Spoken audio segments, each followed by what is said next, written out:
Jésus, avec toi dans le désert.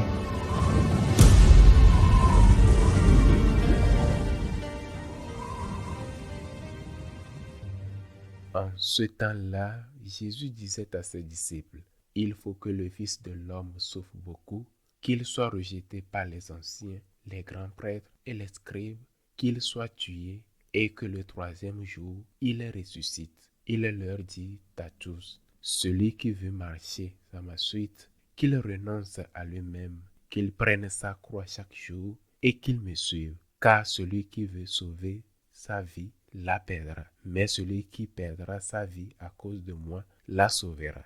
Quel avantage un homme aura-t-il à gagner le monde entier s'il se perd ou se ruine lui-même? » Acclamons la parole de Dieu.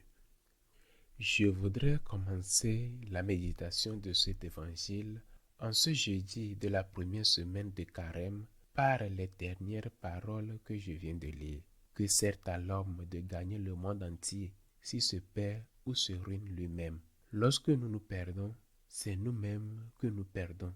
Que devons-nous faire pour que cela n'arrive pas? La littérature a réfléchi à cette question sous forme romanesque, mais sans doute en s'appuyant bien sûr sur des faits réels.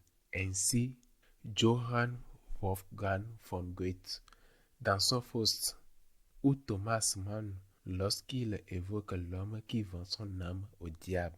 Même d'une certaine manière, cette idée traverse Le Seigneur des Anneaux de J.R. Tolkien et l'on pense encore à Oscar Wilde avec le portrait de Dorian Gray. Quand vendons-nous notre âme au diable?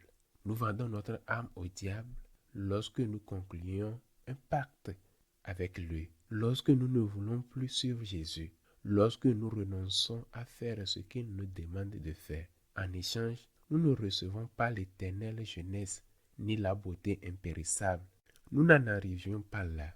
Nous gagnons un peu de plaisir, un peu plus d'argent, un peu de renommée, c'est tout ce que nous gagnons. Nous vendons notre âme pour quelque chose de passager, de dérisoire, comparé à ce que nous sommes en train de perdre. Et que devons-nous faire? Jésus nous le dit, pour gagner cette vie et celle de la vie éternelle, pour ne pas ruiner notre existence, pour ne pas perdre le ciel qui existe, il faut ceci. Si quelqu'un veut venir à ma suite, qu'il se renonce lui-même, qu'il prenne sa croix chaque jour et qu'il me suive. Il avait dit auparavant, le Fils de l'homme doit beaucoup souffrir, être rejeté par les anciens, être mis à mort.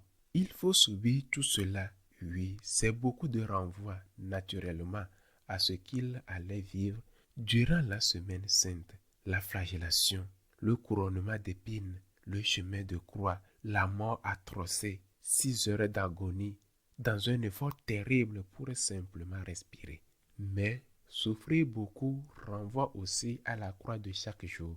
Elle est si variée et souvent ce n'est pas une seule croix, mais plusieurs à la fois. Il y a la douleur physique qui transperce, qui paralyse, qui absorbe toute l'énergie, surtout lorsqu'elle persiste et que le calmant n'agisse plus.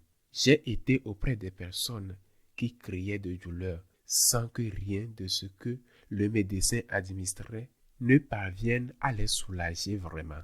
C'est ta croix, c'est terrible, oui, mais c'est ta croix, c'est ta douleur. Et il y a aussi la douleur morale, spirituelle, psychologique, la peur que l'on vienne te chercher demain pour t'emprisonner et te torturer. C'est celle que Jésus a connue au jardin des Oliviers au point de suer du sang. Il y a la douleur de la trahison, celle qu'il éprouve lorsqu'il attend Pierre dire qu'il ne le connaît pas.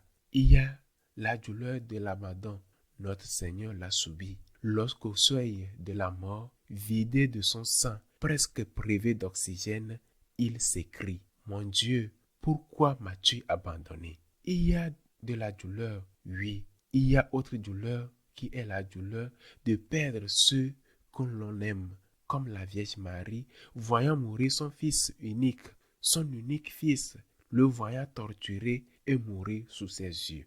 Nos croix sont tellement si dures, si lourdes, que nous avons l'impression que Dieu nous a abandonnés, comme Jésus a eu le sentiment sur la croix. Pourtant, ces croix sont le chemin du salut. Si nous les rejetons, si nous rejetons la fidélité à Dieu pour avoir plus d'argent, plus de plaisir, plus de satisfaction de toutes sortes de ce monde, si nous vendons notre âme au diable, non pas même pour l'éternelle jeunesse ou pour toutes les richesses du monde, car nous ne valons pas ce prix, mais pour un simple plat de lentilles, comme Saül avait fait en vendant sa place, son titre, son droit d'aîné à son frère Jacob.